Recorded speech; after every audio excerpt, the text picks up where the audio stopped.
Au cœur de la nuit, au cœur des ténèbres épaisses de ce monde, nous aspirons tous à l'émergence de la lumière. Et cette année particulièrement marquée par l'angoisse et la peur, nous aimerions tous gagner en lumière. Je pense que de tout temps et dans toutes les cultures, la nuit a représenté un moment inquiétant. Le crépuscule arrive, les ombres grandissent, le silence se fait, laissant entendre les bruits mystérieux d'une nature qui ne dort pas. Chaque soir, chaque nuit est comme une mort. La prière du soir d'ailleurs le dit, « En tes mains, Seigneur, je remets mon esprit ». Et le matin, lui, au contraire, est le moment de renaissance. Pour nous, chrétiens, le moment de la reconnaissance du tombeau vide. Alors j'aimerais ce soir répondre avec vous à la question que pose le prophète Isaïe, chapitre 21 de son livre. « Veilleur, où en est la nuit ?» Oui, la nuit de Noël nous demande une finesse d'ouïe, une délicatesse de l'âme en éveil. Parce qu'à Noël, il y a quelque chose à entendre du cri des hommes et du chant divin. Le cri des hommes d'abord. Les textes évangéliques ne nous rapportent qu'avec peu de détails les éléments historiques de cette naissance. Les paroles humaines sont totalement absentes de notre récit. Noël, faut-il le rappeler, est faite de silence. Quelle joie d'ailleurs de célébrer la messe à minuit, alors que se sont tus, enfin, les bruits incessants d'une civilisation vide et sans joie. Quelle joie de faire ensemble le silence. C'est un don très précieux. J'espère que vous le goûtez. Alors que faut-il entendre ce soir? Le cri d'un enfant. Un enfant qui respire pour la première fois au sortir du sein maternel, dans le silence de la nuit. Se sont fait entendre les premiers cris du nouveau-né, expression perpétuelle des fils de la terre. Mais qui peut comprendre la profondeur et l'identité de ce cri qui déchire la nuit? Ce cri dans la crèche, dans la grotte rocheuse, a une dimension tout à fait spéciale. Il y a quelque chose d'un dialogue qui se produit entre la mère et celui qui va naître. Personne d'étranger n'y a accès, même Joseph, le charpentier de Nazareth, n'est qu'un témoin silencieux. Elle seule est pleinement consciente de sa maternité virginale et de l'identité de son fils. Elle seule comprend ce que signifie au juste le cri de l'enfant. La naissance du Christ, c'est avant tout son mystère, son grand jour. C'est donc avec Marie qu'il nous faut entendre ce cri, le cri de l'homme-Dieu. Voici comment désormais parlera Dieu avec un langage d'homme. Et le premier mot que nous prononçons, chers frères et sœurs, est un cri. Dès le premier instant de la vie terrestre, le Fils de Dieu adopte le cri des hommes, ce mélange d'interrogation et de souffrance. Comme tout homme, il devra apprendre, lui, le Verbe,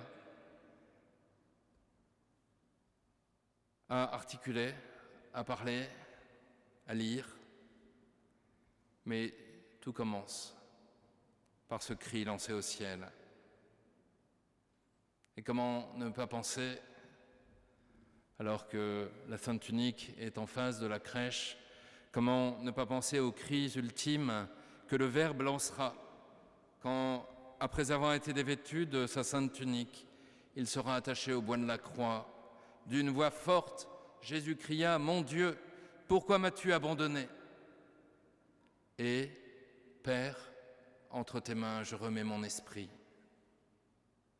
Ce cri des hommes qui jaillit des lèvres du nouveau-né rejoint tous les cris humains, ceux lancés des enfers humains où l'homme n'est compté pour rien, ceux des prisons et des hôpitaux, des cimetières, des villes détruites par la guerre, des enfants privés de parents, des parents privés d'enfants, des petits qui ne verront pas le jour, des vieillards épuisés dans leur solitude. Ce n'est pas un cri lancé contre Dieu, mais c'est le cri de l'homme qui attend son accomplissement. Mais c'est aussi un cri qui confirme la vie. Ce cri, paraît-il, est nécessaire pour que tout nouveau-né puisse vivre. La première respiration, paraît-il, est une très grande souffrance puisque les poumons fonctionnent pour la première fois. Enfin, je parle sous le contrôle des médecins qui sont ici, évidemment. Oui, notre vie est marquée par cette souffrance. Le Fils de Dieu, en entrant dans le monde, s'offre lui-même à cette totale ressemblance avec nous, avec notre humanité et ses contingences. Il épouse parfaitement notre humanité. Il ne fait pas semblant. Il est vraiment homme. Et dès le premier instant de sa vie, il l'est. De même, il ne renoncera pas à goûter à l'amertume de la passion, et ses souffrances seront bien réelles aussi. Ce cri l'annonce. Le Fils de Dieu est vraiment livré aux mains des hommes. Il est confié de manière spécifique à une femme, livré entre ses mains. D'une certaine manière, Marie sauve notre humanité. Elle prouve que l'humanité peut accueillir Dieu, elle peut la porter, elle peut le donner. Entendons, si vous le voulez bien, au cœur de cette nuit, le cri de l'enfant Dieu. Le cri des hommes, le chant des anges. Oui, parce qu'à ce cri, le ciel va répondre. Par le chant des anges, une troupe céleste innombrable. Pour 10 pauvres bergers, quand même. C'est génial. Quelle démesure dans le don de Dieu. Au cri d'un petit bébé, va répondre une troupe céleste innombrable. C'est comme ça que Dieu répond. Il est complètement dans la démesure. Et c'est ça qui est si beau. Alors que nous dit le ciel en cette nuit? Eh bien, les anges, et c'est ce qu'ils font de mieux, enfin pour les bons anges en tous les cas, orientent notre regard vers Dieu. Gloire à Dieu au plus haut des cieux. Voilà, c'est tout ce qu'un ange peut dire.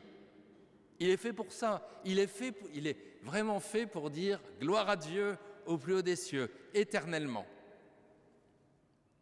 Et puis, paix aux hommes que Dieu aime.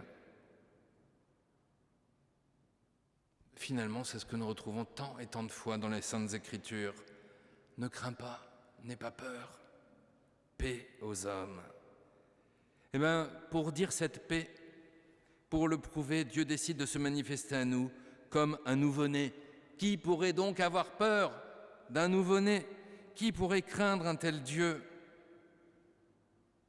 Combien il faut nous souvenir de cela quand nous entendons si souvent ces fous meurtriers tués au nom de Dieu et au nom de sa soi-disant puissance pour un Dieu de pacotille, un Dieu minable, incapable de se défendre sans faire sauter les autres ou leur couper la tête. Non, sa puissance à lui, qui est totale, se déploie dans la faiblesse.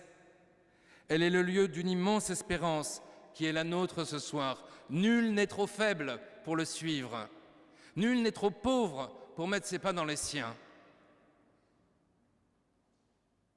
Le salut est offert par ce Dieu qui se livre entièrement aux hommes et qui, pour prouver son amour, va jusqu'à prendre nos cris pour les mener au ciel.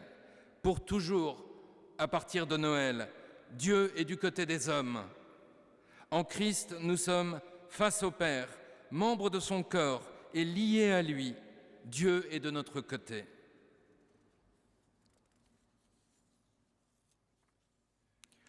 Le chant des anges devient alors le nôtre, on l'a chanté d'ailleurs. Fidèles de ce Messie, Fils de Dieu, nous sommes illuminés de cette espérance inouïe et nous reprenons cette proclamation. Oui, gloire à Dieu dans nos pauvres humanités. Gloire à Dieu qui, dans nos pauvretés, ouvre la plus grande espérance. Oui, gloire à Dieu qui, pour libérer l'esclave, livre son Fils. Oui, gloire à Dieu qui, sur l'empire de la mort et du prince de ce monde, oppose la force invincible de son amour incarné. Oui, gloire à Dieu qui, dans la nuit, vient révéler sa lumière. Proclamons cette paix et cet amour qu'il nous donne. Paix aux hommes.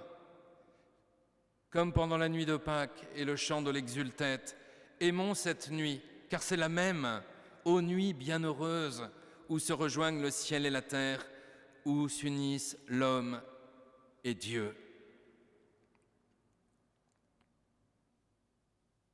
Un enfant a crié, les anges ont répondu. Faisons monter vers Dieu ce cri des hommes. Par notre pauvre prière, le ciel nous répond, il s'ouvre. Veilleur, où en est la nuit? Chrétien, où en est ta nuit? Entendras-tu dans le secret du cœur Dieu répondre à tes cris? À la minuit de notre humanité, Dieu répond. Et ce qu'il nous dit, c'est son Verbe, son Fils, qui est la paix de Dieu. Amen.